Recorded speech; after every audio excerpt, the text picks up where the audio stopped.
So in this episode, we're gonna talk about soil. So far in specialty coffee, we have covered elevation, we've covered climate, varietal, and all these other things, right? Today we're gonna talk about the soil. The soil is where we put our coffee seeds in, right, into the ground, and then we have a little plant that sprouts. So our soil, it's so rich.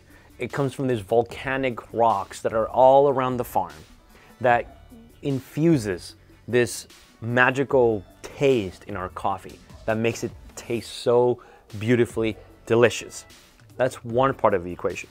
The second part is my dad has cultivated cacao trees or cocoa bean trees around the coffee as a way of shading the coffee. So this has infused, this has added an attribute of chocolate into the already amazing tasting coffee.